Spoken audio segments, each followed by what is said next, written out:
Hello everyone. CA inter आपका मई 25 में exam है एंड कोई कारण से आपने इस बार एग्जाम दिया था जनवरी में and you could not clear. तो चलिए हम लोग मिलकर डिसाइड करते हैं how we can revise, how we can restart. सबसे पहले एक important good news, no major amendments. टैक्स वैक्स सब्जेक्ट में आते होंगे, यहां पर फॉर्चुनेटली ऐसा कोई बड़ा अमेंडमेंट एज सच नहीं है। इंस्टीट्यूट अपने मैट में थोड़े बहुत सुपरफिशियल अपने कंटेंट में चेंजेस करता रहता है, बट अमेंडमेंट एज सच कि आपको पूरा 8-8 घंटे की क्लासेस करनी पड़े अमेंडमेंट को लेकर, ऐसा कुछ नहीं है। हाँ, हमने अपने क्वेश्चन आंसर्स में अमेंडमेंट किए हैं, चेंजेस किए हैं आपके लिए और इजी बनाने के लिए। So how you should revise, या आपके अगर लॉ में मार्क्स कम आए थे, अब आप क्या कर सकते हो, ध्यान से सुनो। या पिछली बार रिमाइंडर्स के बाद भी आपने अगर कुछ नहीं किया जो मैं बोल रहा हूं, अब कर लेना। सबसे पहले ध्यान से सुनो, पूरे लॉ के पेपर में मैंने एक पीडीएफ बनाया है जिसमें सारे टाइप के डेज, क्योंकि हर आंसर में डेज इनडायरेक्टली इन्वॉल्व होता है, फिगर्स, इतना परसेंटेज, इतना लैक्स, इतना करोड़, ऐसे में ऐसा सेक्शन ट्रिगर होगा।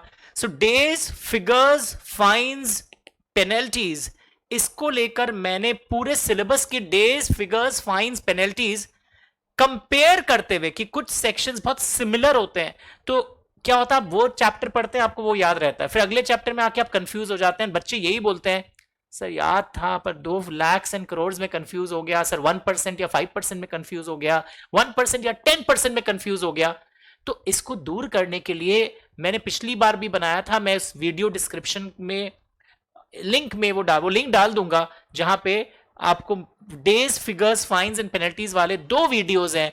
वो 2 वीडियोस अगर आप कर लेते हो ना, तो बड़ा सिलेबस एक बार में ग्रिप में आ जाएगा। अपना समझ के बोल रहा हूं, please do follow that instead of doing big marathon classes and feeling happy कि अरे वाह कितने नंबर ऑफ व्यूज आ रहे हैं, हम वो देख के खुश हो रहे हैं।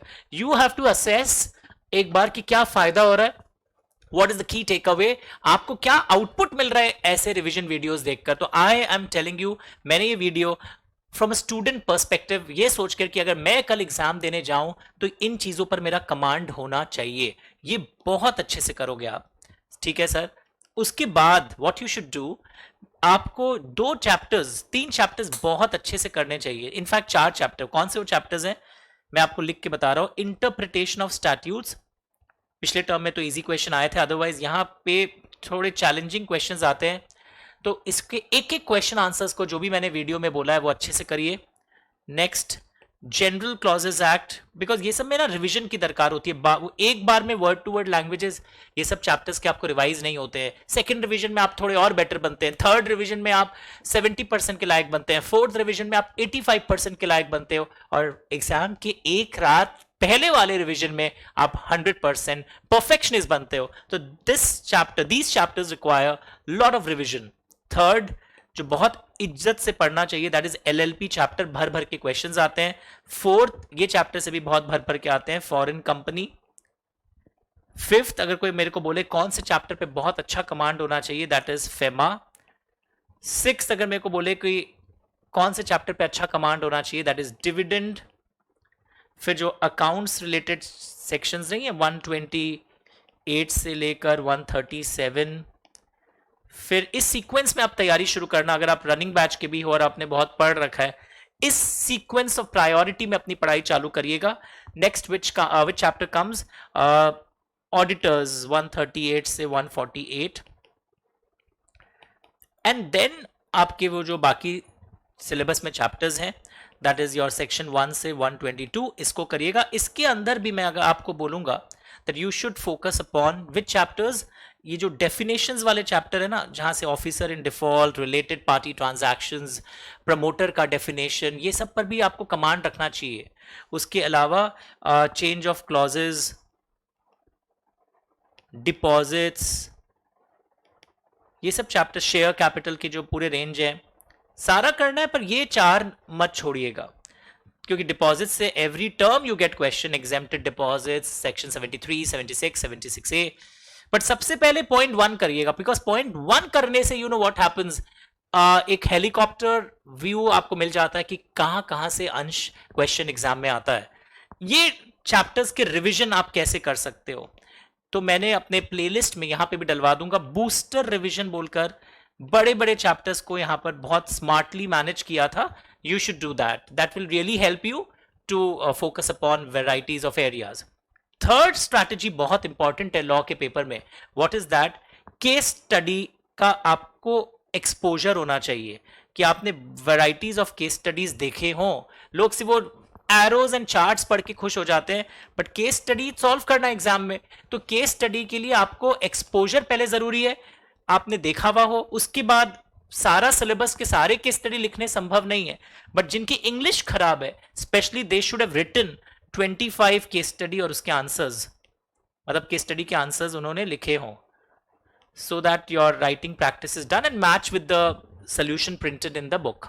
तो ये तीन चीज अगर आप कर लेते हो ना तो कोई प्रॉब्लम नहीं होगा. If you could not clear this time you can clear next time.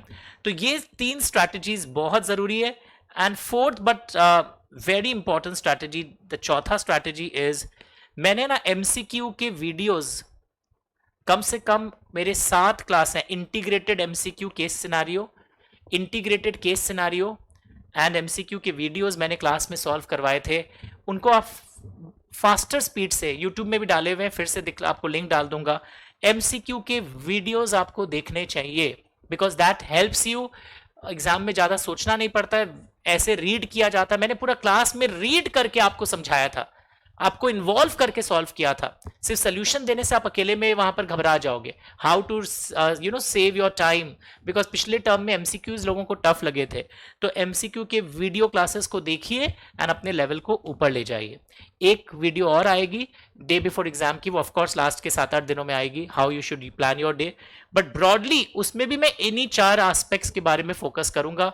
तो अगर कोई और भी क्वेरी हो आपको तो आप मुझे व्हाट्सएप कर सकते हैं. कोई को अगर लग रहा है उसने जनवरी टर्म में अच्छा लिखा था, मार्क्स नहीं मिला है, आप वेरिफिकेशन ऑफ मार्क्स के लिए अप्लाई करिए. उसमें कॉपी आपके आंसर स्क्रिप्ट की स्कैन होकर आएगी, वो आप मेरे से रीचेक करवा सकते हो. So full page once, and इस शीट को भी मैं अटैच करवा दूंगा so that you can get the benefit. कुछ और क्वेरी हो? एंड वेरिफिकेशन में लोग पूछते हैं मार्क्स बढ़ता है या नहीं बढ़ता है. मैंने अपने एक्सपीरियंस में देखा है 1-2 साल में एक बच्चे का बढ़ जाता है, तो कोई हर्जा नहीं है, आप अप्लाई करके रख दीजिए. बट सोचिए मत, आ जाएगा तो एक बोनस है आपके लिए. And restart your preparation. कुछ गलती अपनी भी रही होगी तो प्लीज डू दैट. मेरे से टेस्ट पेपर्स मंगवा लीजिएगा, जितने टेस्ट, फुल टेस्ट भी होने वाले हैं. तो full test most probably in the month of March. After 16th I'll organize a full test of law, तो वो आप ज़रूर से करोगे. ठीक है? Thank you so much. Bye.